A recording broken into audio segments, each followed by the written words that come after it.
My name is Shirley Barry. I'm a lecturer in film at the University of Johannesburg. I have 2 disabilities, 1 paraplegia and 2 is I speak through a speaking valve. I think that what people need to understand about disability is that it's actually the environment that is disabling and not our disabilities that are disabling. Also, attitudinal barriers are often very difficult to surmount because people assume what you're capable of and what you're not capable of.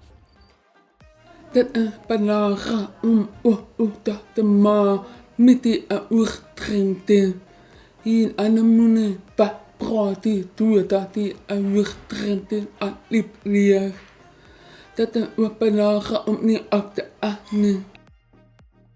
So in what is difficult particularly is group conversations, group environments, which is obviously an important part of most people's careers.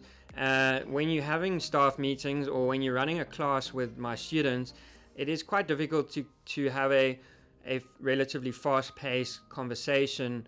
I think a lot of people, students, staff, people in general in society, it doesn't come naturally to them to slow their speaking down and to enunciate their words more clearly and really look at you when they're speaking. And if people could be more aware of how they should approach and speak to someone who has a hearing disability, if we could all do that, the world would become a lot less sort of stressful for people with hearing disability. So with albinism, your sight is limited. It's not short, it's not long, but it is limited in the sense that I cannot tell detail from a distance. So sometimes when you point out some detail, just be aware that I may need you to really bring it close or something, or I may ask you to adjust the contrast and so forth because I can't actually see detail. I'm disabled because of stroke. I've got left side hemiplegia. And people with disabilities, physical disabilities, doesn't necessarily mean they are mentally disabled. And the speed for people with physical disabilities is lower than those who are able-bodied. So I think when HODs work with people with disabilities, they must take that into consideration, that their speed is not the same. Not all disabilities are physical or obvious. I mean, looking at somebody, you would never know if they have a disability or not. So discriminating against somebody with a disability is sometimes unintentional because you don't know their background or their circumstances.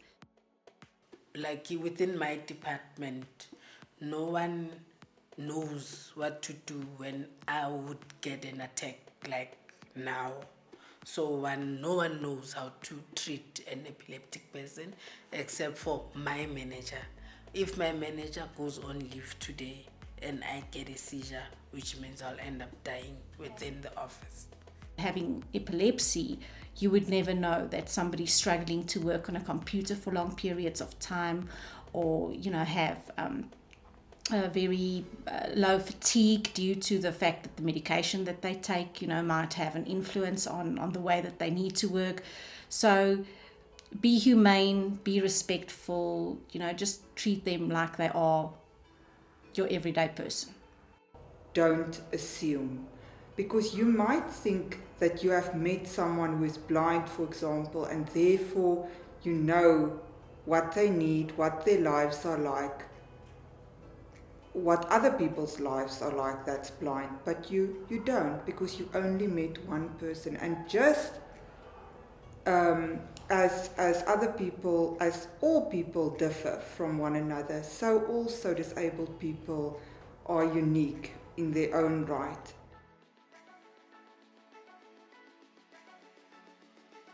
I have a disability as a result of congenital constriction band syndrome. I think that it's important for us as a society to understand that the language that we use in relation to persons with disabilities creates the lens through which we consider disability.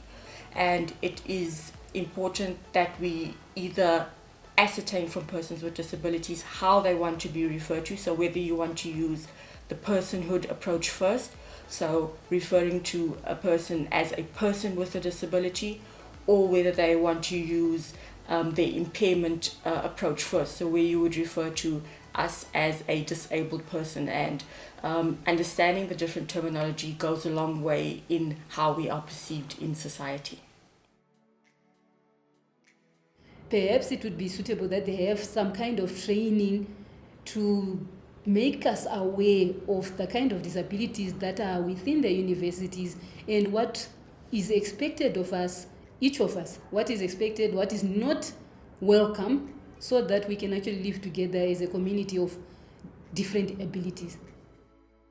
I think that UJ could lead the way to the transformation of the tertiary sector in terms of how staff and students with disabilities are accommodated and treated and valued. I mean, after all, we are the future reimagined.